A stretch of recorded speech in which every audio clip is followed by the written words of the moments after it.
Les voy a invitar, hermanos, para que tomen sus Biblias con su mano derecha y vamos a repetir nuestro pacto de compromiso con el Señor. Vamos dando gracias a Dios en esta hermosa mañana. Agradecido siempre, ¿verdad?, por sus misericordias, su amor y por su bondad también. Tomamos nuestra Biblia y decimos, hermanos, esta es mi Biblia. Soy todo lo que dice que soy. Tengo todo lo que dice que tengo y puedo hacer todo lo que dice que puedo hacer. Hoy recibiré la palabra de Dios. Confieso que mi mente está abierta y mi corazón está receptivo. Nunca más seré igual. Estoy a punto de recibir la incorruptible, indestructible, siempre viva semilla de la palabra de Dios.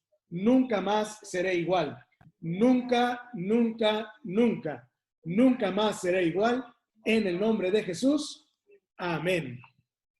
Señor, te damos gracias en este día por esta oportunidad que nos das tan grande, Señor, de estar aquí ahora reunidos en tu nombre, Señor. Te pedimos una bendición muy grande, Señor, y te pedimos también, Padre Santo, para que tú bendigas tu palabra, Señor, y que podamos todos juntos, Señor, estar también recibiendo, Señor, tu palabra, tu mensaje, Señor, que lo pongamos en práctica. Abra nuestra mente, nuestros corazones y nuestros ojos, Señor, para que podamos también poner en práctica y anunciar a otros el evangelio de nuestro Señor Jesucristo. En Cristo Jesús te damos gracias hoy y siempre.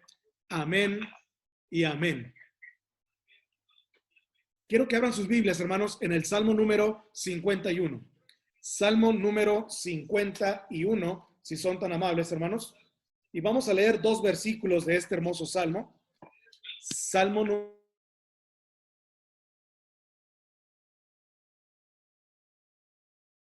dos versículos de la palabra del Señor. El día de hoy quiero compartirles un mensaje que he titulado ¿qué pasa con el cristiano o qué sucede con el cristiano cuando peca?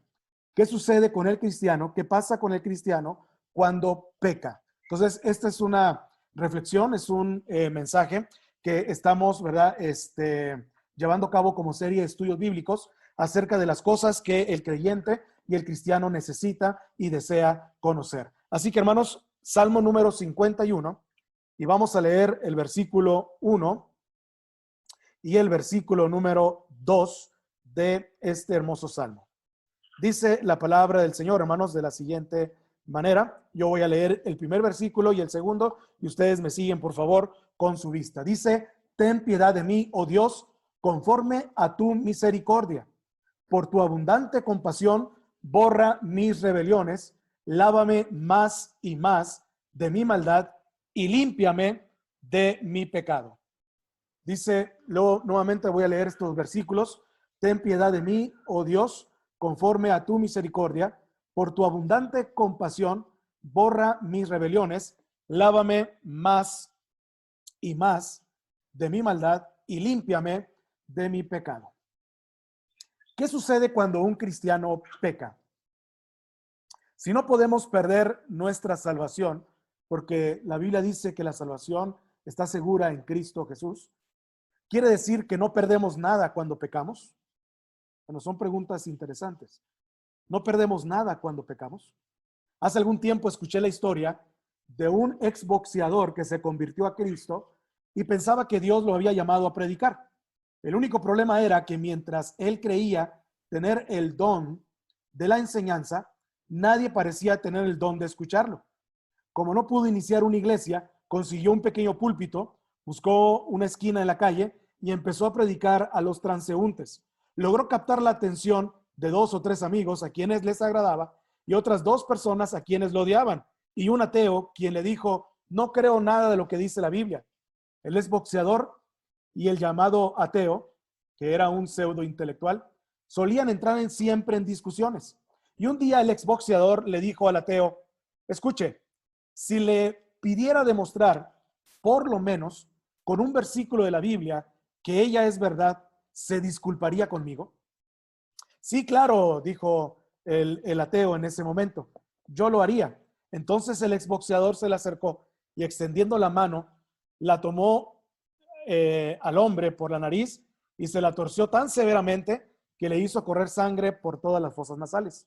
Luego, con una sonrisa en su rostro, abrió la Biblia y leyó Proverbios 30:33, que dice, ciertamente el que bate la leche sacará mantequilla.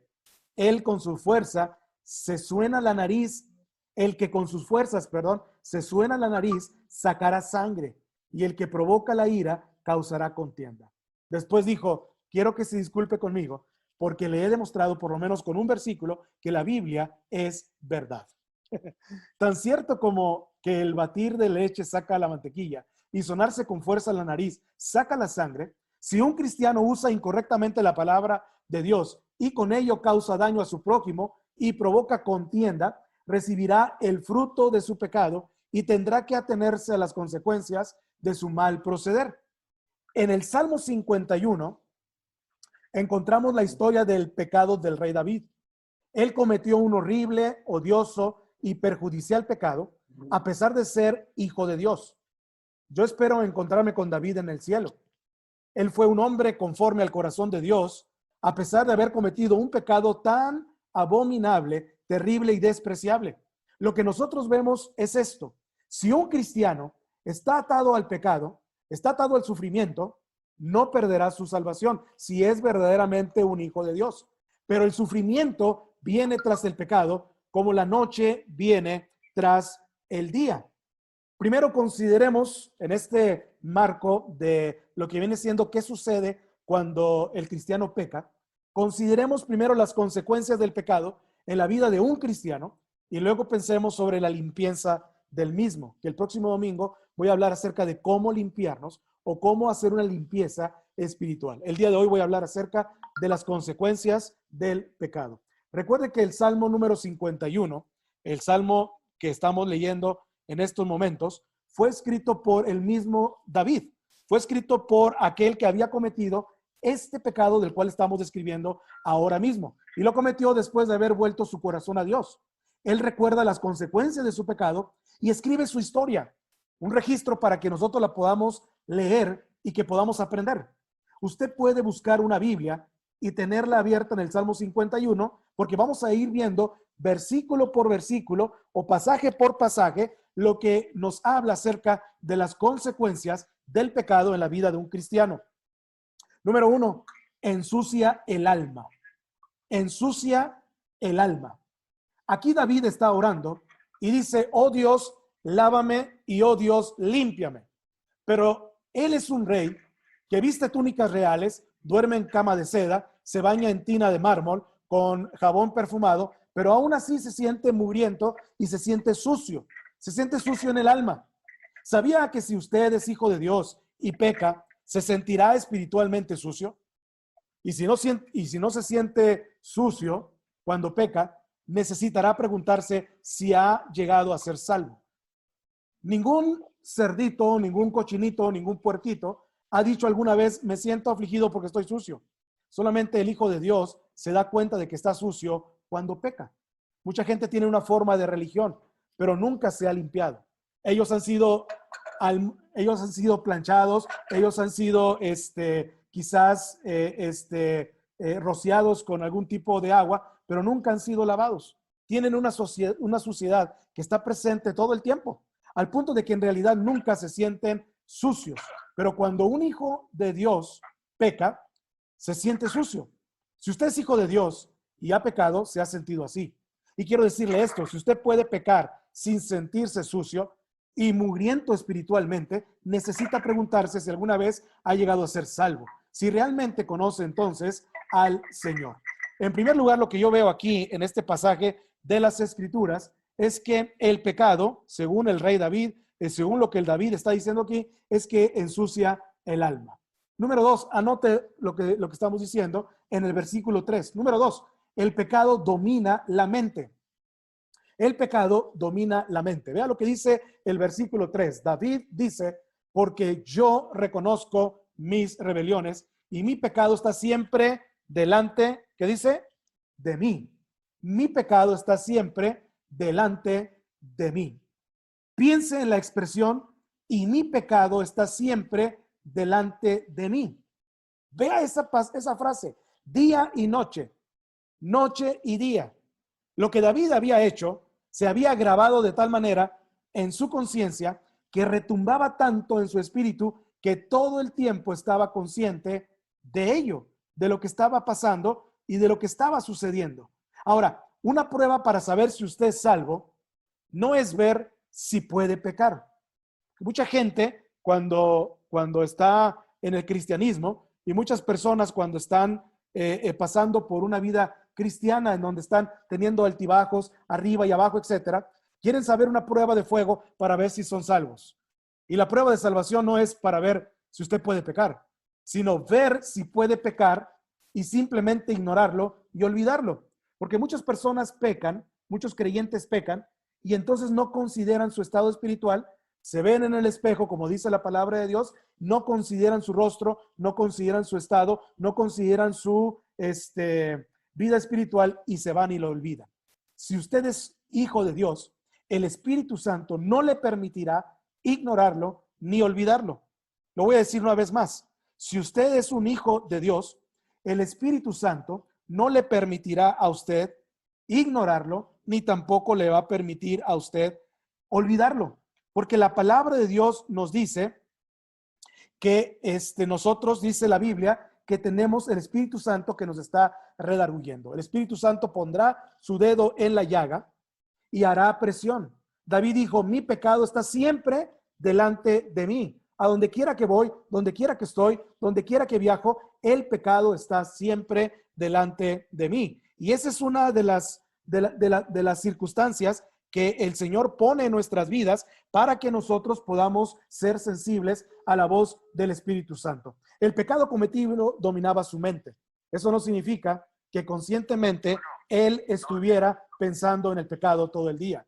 En su corazón y en su vida puede haber pecado. Es probable que usted esté intentando resolver un problema de matemáticas o un problema de ciencias o un problema diferente.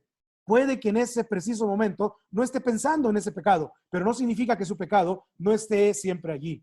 Allí está, ya sea en su mente consciente o quizás peor, en su mente subconsciente. Usted puede darle un empujón y quitarlo del frente de la puerta, pero él rondará la casa y entrará por una ventana. Se presentará en el subconsciente con un temperamento irritable, con desconcentración, con insomnio, con falta de gozo, porque es lo que provoca las consecuencias del pecado. Nos roba el gozo, nos quita la paz y nos da una desconcentración. Su pecado, mi pecado, estará allí noche y día. Si usted sencillamente puede pecar y olvidarlo, entonces necesito preguntarme si en realidad he sido salvo. Hay dos tipos de heridas que pueden llegar al alma humana. En la psiques o la psiques humana, es una culpa y la otra es la tristeza. La culpa y la tristeza. La tristeza es una herida limpia. Dele tiempo y sanará. Pero la culpa es una herida sucia. Simplemente se infecta y sigue así sin detenerse hasta que sea limpiada y sea tratada. Por eso David ora y dice, oh Dios, mi alma se siente sucia. Mi mente está dominada por todo lo que he hecho. En primer lugar, la consecuencia de pecar para un creyente, para un cristiano, es que ensucia el alma. Segundo, entonces también ensucia la mente. Y lo que estamos hablando aquí acerca de la mente es que está dominando la mente del creyente y del cristiano. Número 3, apúntelo por favor. El pecado deshonra a Dios. El pecado deshonra a Dios. En el versículo 4, si usted lee la Biblia, Salmo 51, versículo número 4, por favor, David le dice a Dios de la siguiente manera. David le dice al Señor, contra ti solo he pecado y he hecho lo malo ante tus ojos. Seas tú reconocido justo en tu palabra y tenido por puro en tu juicio. Seas tú reconocido justo en tu palabra y tenido por puro en tu juicio. Pero dice el salmista, aquí hablando de las consecuencias del pecado, dice contra ti y contra ti solo he pecado. Pensemos sobre la primera parte del versículo cuando dice contra ti y contra ti solo he pecado. ¿Contra quién pecó David? Contra el Señor, contra Dios. Al pensar en eso, usted podría decir, al cometer adulterio David pecó contra su propio cuerpo y obviamente también pecó contra su familia. Y no solo pecó contra su cuerpo, y no solo pecó contra su familia, sino también pecó contra la nación de Israel. David era el rey y toda la nación de Israel ya estaba afectada por el pecado de David. Déjeme decirle una cosa, Cuando cometemos un pecado nosotros, las personas que creemos que no estamos dañando, escuche bien lo que voy a decir, las personas que creemos que no están siendo afectadas, ya están afectadas. ¿Por qué? Porque solamente es cuestión de tiempo. Si yo peco con el mismo pecado que David hizo, el adulterio, y mi esposa y mi hijo y mi familia no lo saben, solamente es cuestión de tiempo. Porque mi tiempo, mi dedicación, mi amor, mi dinero, mi esfuerzo y todo mi ser está dedicado en la otra relación. Y hasta que se descubra mi pecado, entonces la gente va a poder entender por qué yo actuaba como actuaba mientras estaba desconectado de mi familia. Por eso es que solamente es cuestión de tiempo. Cuando alguien no lo sabe, cuando la familia no lo sabe, entonces ya está afectada, solamente que todavía no sabe cuál es la causa de esa desconexión. David también estaba pecando en contra de Israel, porque él estaba siendo el rey en ese tiempo de la nación. Ninguno de estos pecados se menciona. Él vio el pecado como lo que es realmente, una afrenta contra el omnipotente. Así que por eso David empieza el versículo 4 diciendo, contra ti, oh Dios, he pecado. Como David amaba a Dios, su corazón estaba roto. Por eso dijo estas palabras del verso número 4 del Salmo número 51. Contra ti solo he pecado y he hecho lo malo ante tus ojos. Cuando una persona quiere cometer adulterio, a veces planea una cita clandestina, algún encuentro confidencial en algún lugar oculto. Pero David cayó en cuenta y dice, ni Dios me estaba mirando. Tus ojos vieron lo que hice. Oh Dios, Dios mío, Dios, el Dios que yo amo, Señor, he pecado contra ti. No solamente he quebrantado tu ley, sino que también he roto tu corazón.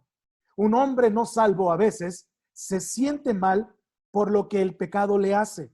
Un hombre que es salvo se siente mal por lo que su pecado le hace a Dios. Esa es la diferencia. ¿Qué es lo que asusta a un esclavo cuando desobedece? El látigo. ¿Qué es lo que asusta a nuestros hijos cuando desobedecen? La reprensión, el castigo.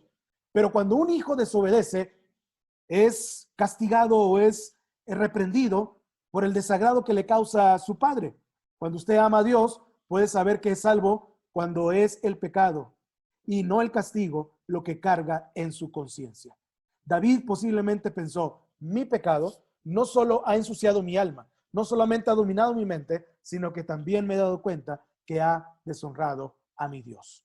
Dios, he pecado contra el cielo y contra ti. Fue lo mismo que hizo también el joven, el hijo pródigo. Lo primero que dijo fue, cuando encontró a su padre, he pecado contra el cielo y contra ti. No soy digno de ser llamado tu hijo. Número 4, el pecado deprime el corazón. Apúntalo ahí, por favor. El pecado deprime el corazón. Veamos lo que dice el versículo número 8. Versículo número 8 de este salmo. David habla sobre las consecuencias de su pecado. Y vea lo que dice el versículo 8. Hazme oír gozo y alegría. ¿Puede ver lo que dice? Hazme oír gozo y alegría, y se regocijarán estos huesos que has quebrantado. David, en este versículo, puedo asegurarlo con todo lo que David ha contado y con toda la historia que sabemos, David ahora sí estaba deprimido. David estaba triste. David estaba angustiado hasta los huesos. Estaba triste. Estaba completamente y humanamente derrotado. David no tenía alegría, no tenía gozo. Parecía emocionante mientras lo hacía, mientras estaba cometiendo el pecado. Pero la Biblia dice, sabroso es al hombre el pan mal adquirido. Pero cuando haya llenado su boca, se convertirá en casgajo. Entonces, esto lo vemos en Proverbios 20:17. David había perdido su gozo. Mira el versículo 12 también del Salmo número 51. Versículo número 12 dice, devuélveme el gozo de tu salvación. No dice, Señor, restaura mi salvación. Dice, devuélveme el gozo de tu salvación. ¿Por qué no pide por la restauración de su salvación? Porque ya la tenía. David sabía que él era salvo.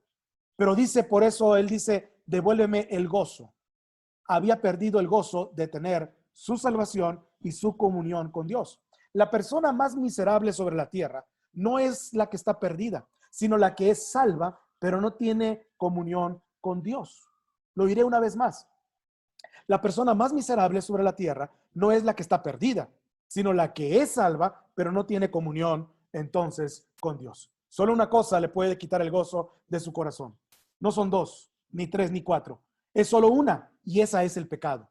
Y solo un tipo de pecado, el mío, el suyo, el pecado personal. Cuando alguien peca contra usted, ese pecado es de esa persona. Su reacción a lo que le hicieron a usted puede quitar el gozo. Si usted me golpeara en la cabeza o me golpeara en alguna parte de mi cuerpo, eso no podría quitarme la alegría de mi corazón y el gozo que puedo sentir momentos después se me puede pasar, etcétera. Podría lastimarme y quitarme la felicidad, pero no podría quitarme el gozo. Puede quitarle el gozo a usted, pero no a mí. Si yo reaccionara contra usted de manera incorrecta, eso sí me quitaría a mí el gozo. Y a propósito, si usted quiere ver lo que yo soy o lo que cualquier otra persona es, no mire sus acciones, mire sus reacciones, pues estas demuestran lo que ellos realmente son. Muchas veces vemos las acciones. Hiciste mal, cometiste esto e hiciste de esta otra manera. Las acciones. Pero las acciones son cortas. Vea las reacciones que después van a venir. El golpearme en la cara sencillamente le dirá a usted o le daría a usted una oportunidad de ver mi reacción. Si usted quiere ver de qué está llena una persona, solo mire lo que sale de ella cuando es empujada.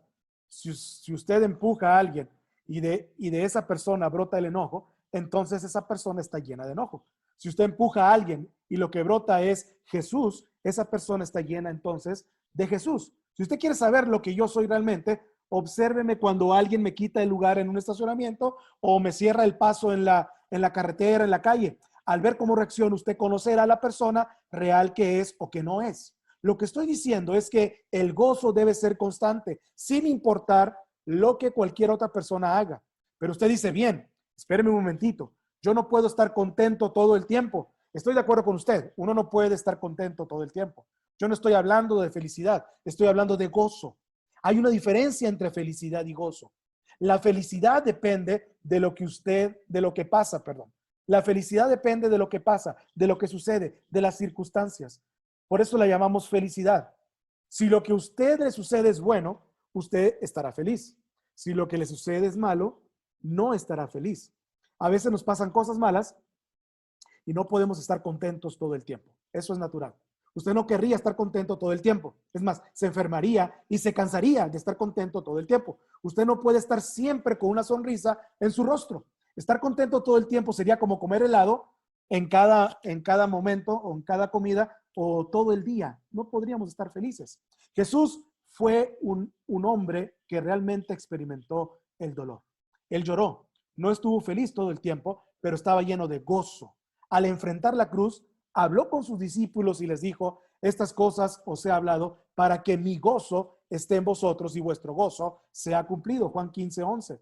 Enfrentaba el calvario cruel, pero hablaba de gozo. No es de extrañar que Pablo pudiera escribir desde una atroz prisión este mandamiento que dijo, regocijaos en el Señor siempre. Otra vez os digo, regocijaos, Filipenses 4:4.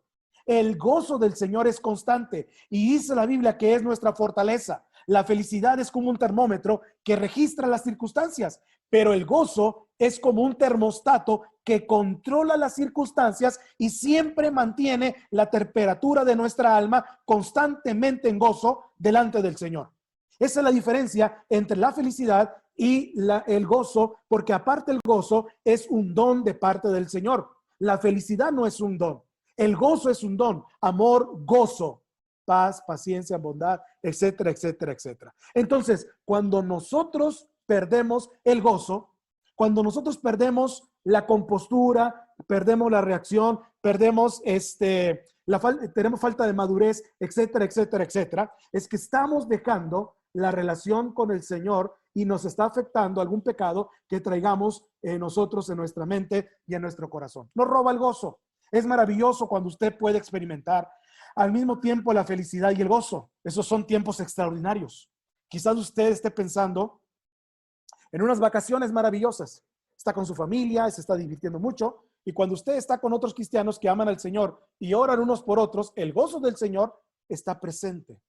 Realmente es maravilloso cuando la felicidad y el gozo conviven juntos en armonía y lo tenemos siempre en nuestras vidas y en nuestro hogar.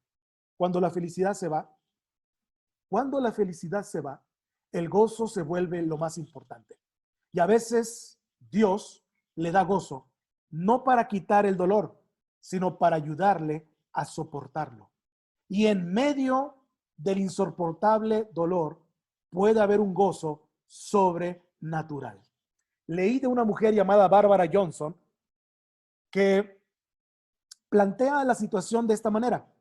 El dolor es inevitable, pero la miseria es opcional. Lo diré una vez más.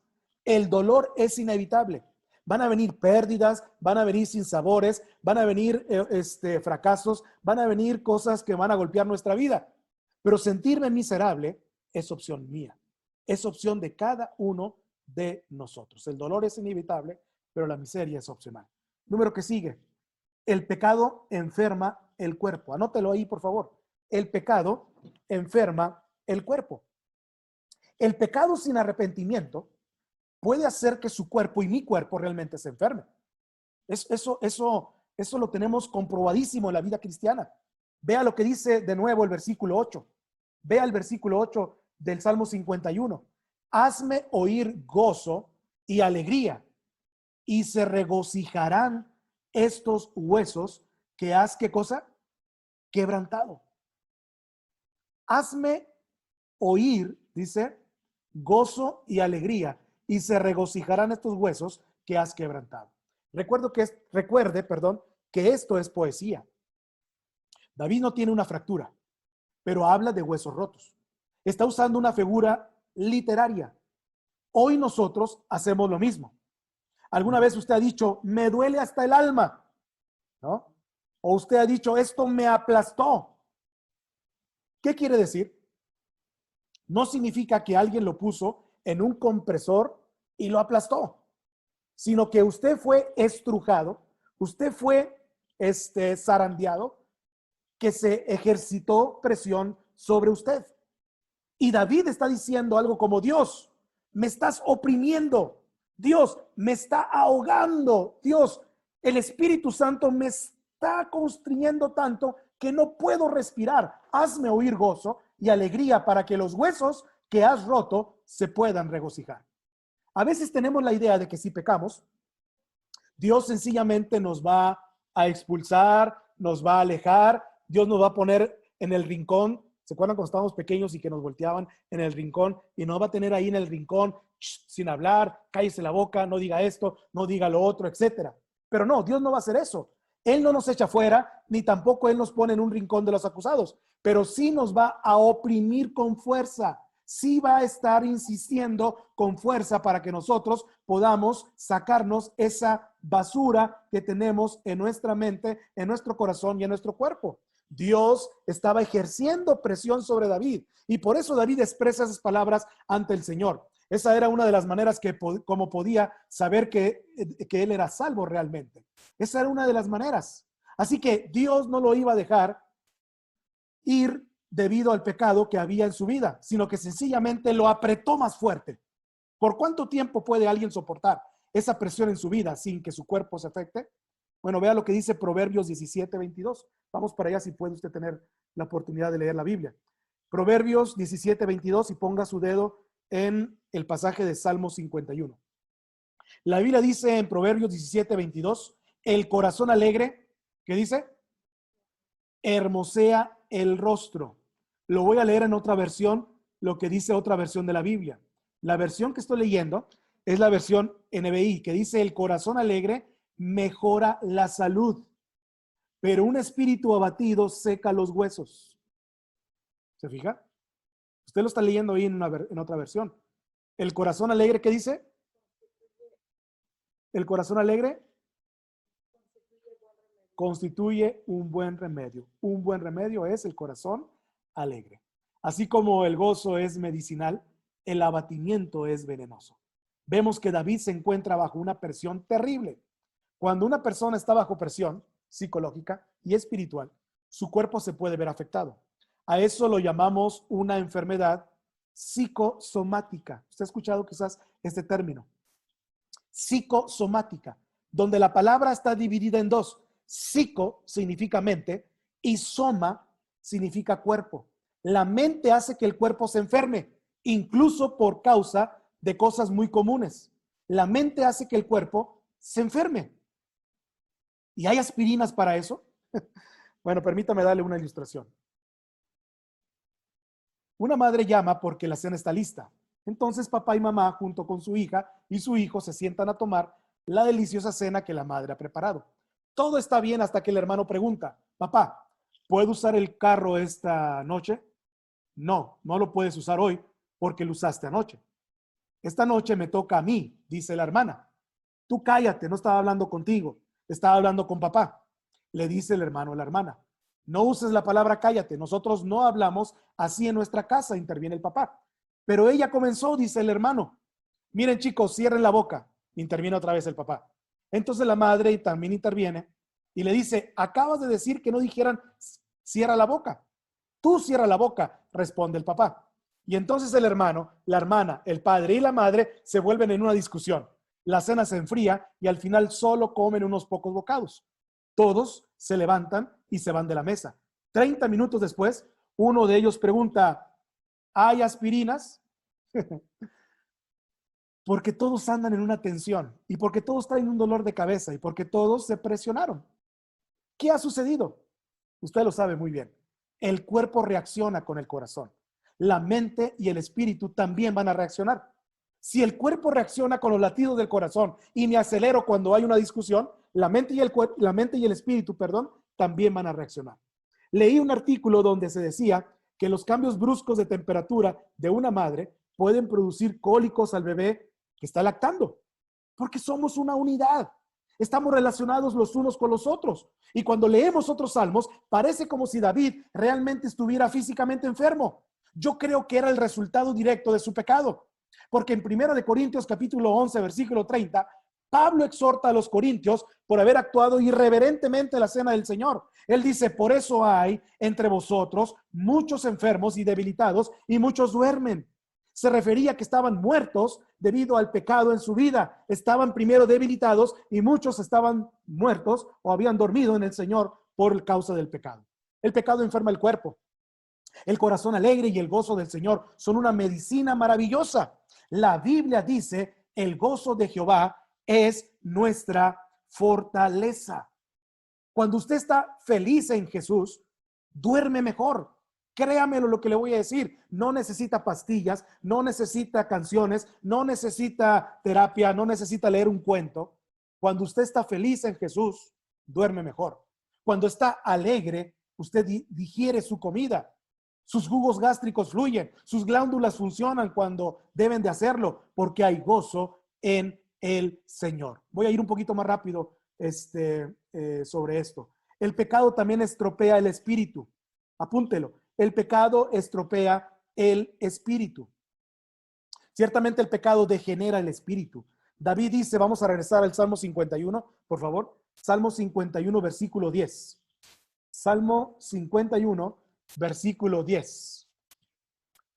Dice la Biblia de la siguiente manera: crea en mí, oh Dios, un corazón puro y renueva un espíritu firme dentro de mí. Lo leeré una vez más. Crea en mí, oh Dios, un corazón puro y renueva un espíritu firme dentro de mí. Ahí sí le pide renovación de espíritu. El espíritu de David estaba amargado y estaba estropeado. A veces el pecado va a amargar nuestro espíritu y va a estropear nuestro espíritu y nos va a hacer caer y nos va a mandar a la lona. Le voy a hacer una confesión. Si yo tuviera que elegir un compañero para realizar algún trabajo durante el día, preferiría estar con un pecador que no ha sido salvo que con un salvo sin comunión con Dios. Lo diré una vez más. Si yo tuviera que elegir a un compañero para realizar algún trabajo durante el día, preferiría estar con un pecador que no ha sido salvo que con un salvo sin comunión con Dios.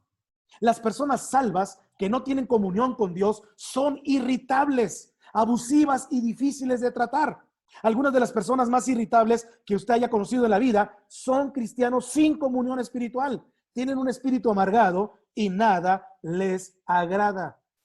Usted sabe, ningún plato en la mesa puede verse bien si usted sufre de indigestión. A esas personas nada les agrada. Usted puede saber cuando una persona está volviéndose a sus malos hábitos. En una iglesia, esas personas empiezan a tener un espíritu crítico. En toda iglesia hay suficientes personas y cosas para criticar, por supuesto. Si usted se enfoca en eso, simplemente mire a su alrededor. Cuando la gente está reincidiendo, en su pecado, deja de poner su mirada en el Señor y empieza a poner su mirada en los errores de aquellos por quienes Jesús murió. Y David, como usted verá, tenía un espíritu crítico. Su espíritu estaba contaminado. Y permítame ilustrar a qué me refiero.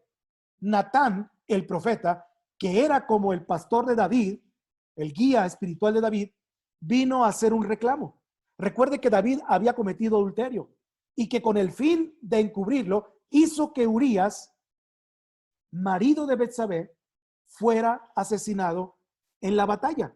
Al saberlo Natán, fue ante el rey y le dijo así: rey, hay un asunto que usted debe juzgar. Es algo de lo que usted debe hacerse cargo. En el reino hay un hombre que tiene todo lo que su corazón pueda desear: casas, tierras, rebaños, hatos y una familia grande. Él vivía al lado de un hombre que no tenía nada, excepto una querida corderita. Esta era como una de sus hijas. Comía a su propia mesa. Siguió diciendo todavía este hombre, y le siguió diciendo al rey de la siguiente manera: y rey, cuando el hombre rico tuvo un invitado en su casa, fue y tomó a la querida corderita del hombre pobre, la mató y la asó y se la dio al forastero. Rey David, ¿qué cree usted que se le debe hacer a ese hombre? ¿Qué cree usted que se le debe de hacer a ese hombre? David, enfurecido, saltó de su trono y dijo: el hombre que ha hecho eso pagará 4 veces. Entonces Natán le dijo: tú eres ese hombre. Tú eres ese hombre. Natán usó una parábola para mostrarle a David cómo se había amargado su espíritu. Porque la primera reacción de David fue: pagará 4 veces. Porque estaba hablando de él mismo, sabía que él mismo había hecho eso y su espíritu se había amargado. Natán usó una parábola para mostrarle a David cómo se había amargado su espíritu. Observe lo rápido que David juzgó al otro hombre. Lo juzgó por haberse robado una corderita, pero él se había robado a una mujer. Él juzgó a alguien por matar a un animal, pero él había matado a un ser humano. Con una viga en su propio ojo, quiso intentar sacar la paja del ojo de la otra persona. El que recae en pecado siempre actúa de esa manera. Siempre tiene un espíritu amargado y vil que encuentra fallas en todos los demás. Hace unos años escuché la historia de un hombre en cierta iglesia, la cual yo era pastor en esa iglesia, y después de ya no ser pastor, escuché esta historia. Era una iglesia pequeña, es una iglesia pequeña, y las iglesias pequeñas tienen sus propios guardianes, por así decirlo. Son personas que creen que Dios los ha puesto y ungido para asegurarse de que todo vaya bien en la iglesia. No sé ese ministerio, pero yo no lo encuentro en la Biblia. Un hombre abrió la puerta de un armario de escobas y encontró 5 escobas nuevas. Entonces fue a buscar al tesorero de la iglesia y le preguntó: ¿por qué hemos gastado tanto dinero en 5 escobas? No estamos alcanzando nuestro presupuesto, pero tenemos 5 escobas en ese armario. Como el tesorero no lo pudo calmar, terminó hablando con el pastor, el que estaba en turno. El pastor le dijo: bien, hermano, yo no sé, quizás había oferta de escobas, quizás usamos muchas escobas, pero son solo 5 escobas. No pierda, por favor, la comunión por 5 escobas. Sin embargo, más tarde, el tesorero tomaba café con el pastor. El hombre le dijo al pastor: pastor, es fácil entender. ¿Cómo se sentiría usted si viera todo lo que le hubiera dado a la iglesia durante el último año invertido en 5 escobas? Las personas que no están en comunión con Dios son rápidas para encontrar las fallas de los demás.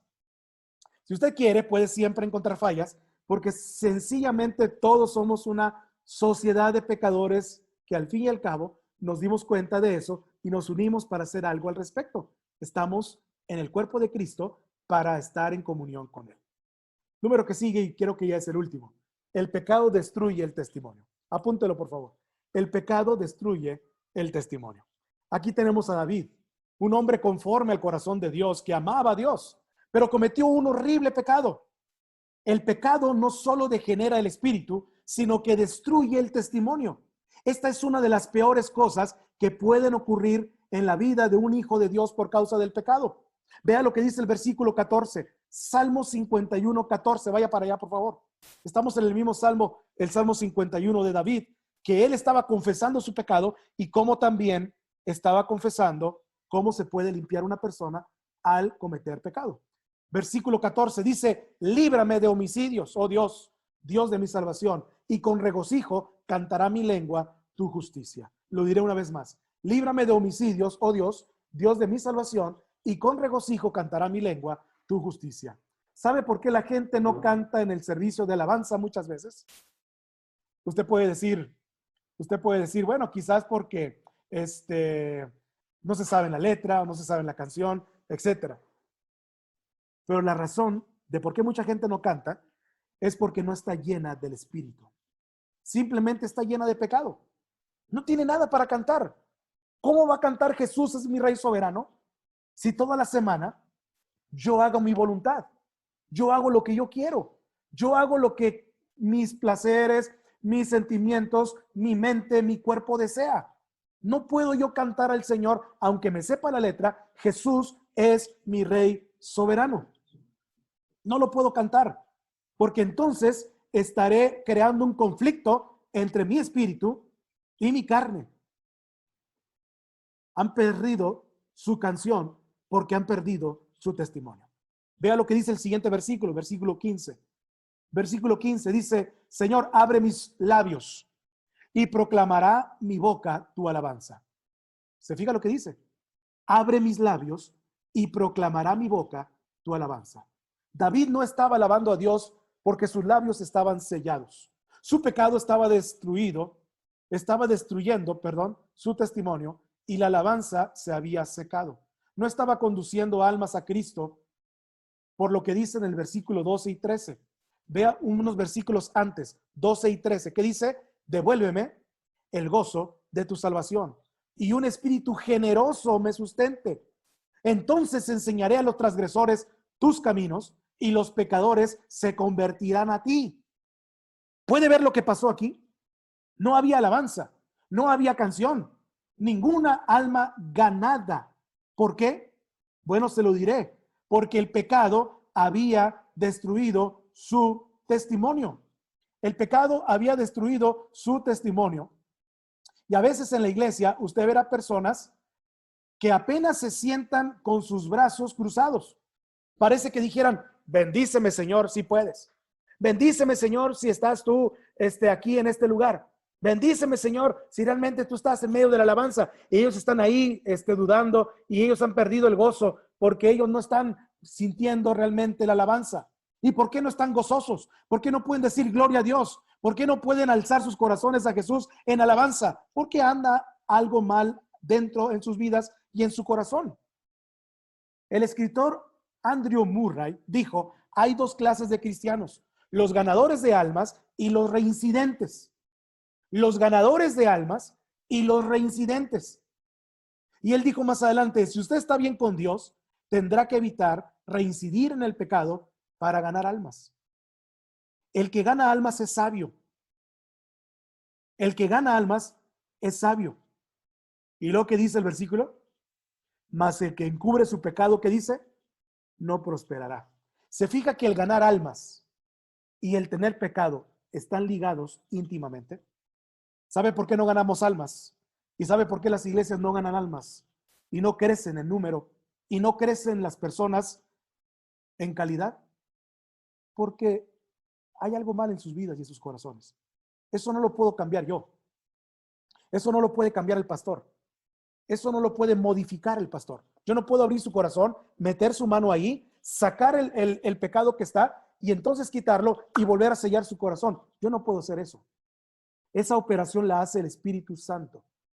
Y esa operación la tiene que practicar Él con su permiso y con mi permiso. Él tiene que entrar en su vida, en mi vida, y tenemos que dejarlo entrar hasta el centro de nuestro corazón, hasta lo más íntimo de nuestro ser, y que Él haga esa operación y que Él meta su mano y saque todo aquello que está impidiendo que yo tenga una comunión con el Señor. Pero aquí está bien claro, el que gana almas es sabio, más que el que cubre su pecado no prosperará. Y dice la Biblia que entonces nosotros estaremos, ¿verdad? Estancados en esta situación. ¿Cuáles son las consecuencias del pecado en un cristiano? Ya dijimos las consecuencias, se las voy a enumerar. Ensucia el alma, domina la mente, deshonra al Señor, deprime el corazón, enferma el cuerpo, degenera el espíritu y destruye el testimonio. ¿Puede pecar un cristiano? ¿Cuál es la respuesta? ¿Puede pecar un cristiano? Sí puede pecar, pero no debe de hacerlo. Sí puede pecar. ¿Puede un cristiano pecar y no sufrir? No, no. Recuerde que el hombre más miserable sobre la tierra no es el no salvo, sino el hombre que es salvo y no tiene una comunión con Dios. ¿Cómo termina este salmo? ¿Cómo termina esta aplicación? ¿Cómo David termina esta parte en el Salmo número 51? Cuando ya lo leímos, ¿verdad? Casi todo. Dice el versículo número 16, 17. Los sacrificios de Dios son el espíritu quebrantado. Al corazón contrito y humillado no despreciarás tú, oh Dios. La próxima semana vamos a ver la limpieza de pecado en la vida de un cristiano. La limpieza del pecado en la vida de un cristiano. Y le voy a invitar a que lea nuevamente este Salmo 51, porque en el Salmo 51, así como encontramos las consecuencias, 7 consecuencias, 8, creo que son 8 consecuencias, 8 consecuencias de lo que causa el pecado, también en el Salmo 51 encontramos la limpieza de pecado en la vida de un creyente y en la vida de un cristiano. Así que, hermanos, David estuvo atrapado en el momento justo. En el momento justo. Muchas veces decimos, ¿por qué Dios no castiga a ese hombre? ¿Por qué Dios no castiga a esa mujer? ¿Por qué Dios no castiga a esa pareja? ¿Por qué Dios no castiga a esas personas? Porque no están en el tiempo justo. Dios tiene para nosotros un momento justo para atraparnos, para encasillarnos, para enfrentarse a nosotros. En este caso, Dios usó a Natán para que David se viera realmente atrapado y acorralado. Y Dios trajo la bendición en su momento y en su tiempo. Y usó la persona adecuada y a la persona indicada para que David pudiera tener arrepentimiento y pudiera hacer una plegaria pidiendo purificación de su mente, espíritu y alma. Vamos a orar y vamos a dar gracias al Señor. Vamos a pedir al Señor que las consecuencias del pecado en nuestras vidas y en la vida de los creyentes, de los cristianos, realmente sea sensible. Tengamos un corazón sensible para que podamos nosotros confesar al Señor todo aquello que nos está estorbando. Ya le di muchas claves en este día. ¿Por qué no tenemos gozo? ¿Por qué no alabamos? ¿Por qué? ¿Por qué preferimos una canción mundana a una canción cristiana? ¿Por qué? ¿Por qué siempre estoy tratando de buscar lo que mi placer quiere y no lo que el espíritu quiere, lo que el alma quiere? ¿Por qué me llama todavía la atención algunos placeres del mundo y todavía no puedo dominar las cosas, someterlas al señorío de Cristo? ¿Por qué? Porque todavía quizás hay pecado en nuestras vidas y en nuestros corazones. No quizás, todavía hay pecado en nuestras vidas y en nuestros corazones. Y la Biblia dice, David lo dijo muy claro ahí, me oprimes, me presionas hasta que mis huesos están quebrantados. En otras palabras, estoy enfermo hasta los huesos. Pero yo no lo sé, pero yo no lo siento, pero yo no lo registro de esa manera. Bueno, va a llegar un momento en que Dios nos va a atrapar y Dios nos va a decir, ahora sí, es momento y es tiempo para una restauración. Oremos a Dios para que podamos tener un corazón limpio, como dice la Biblia, como dice el himnólogo, ¿verdad? El de corazón limpio el de manos limpias y un corazón puro, es el que verá la gloria del Señor. Padre nuestro que estás en los cielos, te damos muchas gracias, Señor, en esta hora, por este mensaje, Señor, por este Salmo 51, que a mí en lo personal me ha hecho reflexionar muchísimo y que en muchas ocasiones le he leído a cientos. ¿Qué digo cientos? Le he leído a miles de personas en estos 20 años que tú me has permitido ser pastor, en los cuales les he dicho, regresemos al principio. Regresemos a cómo David tuvo que reiniciar su vida espiritual. No reinició su salvación, porque no perdió la salvación, perdió el gozo de la salvación. Y el gozo de la salvación, cuando se pierde, mis queridos hermanos, perdemos absolutamente toda la comunión, toda la alegría, toda la alabanza, todo el testimonio, todo el control y todas las cosas que nos están oprimiendo desde ahora y para siempre. Señor, permite que nosotros como tus hijos seamos de los oidores, que seamos hacedores de tu palabra. Que no seamos oidores olvidadizos. Que no podamos ser, Señor, como los cristianos que no son sensibles a la voz y a tu palabra. Permite, Señor, que en todo momento, en tu palabra podamos encontrar, Señor, la respuesta que nuestra vida necesita. Y sobre todo, Señor, permite que podamos ser sabios en todo momento cuando nos pides, Señor, restaurar nuestra vida hacia ti. ¿Por qué hemos dejado de cantar? ¿Por qué hemos dejado de alabarte? ¿Porque no estamos en la iglesia? No. ¿Por qué no ponemos música? ¿Por qué no ponemos cantos en nuestro carro? ¿Por qué no traemos cantos en nuestros audífonos cristianos? ¿Por qué no ponemos alabanzas al Señor cuando estamos tristes? Y no hablo de la iglesia Génesis, hablo de los cristianos en general. ¿Por qué yo como cristiano no pongo una canción cuando estoy en mi día para poder, Señor, empezar con el pie derecho y empezar con el espíritu alegre en ti? Porque quizás mi pecado me avergüenza delante de ti.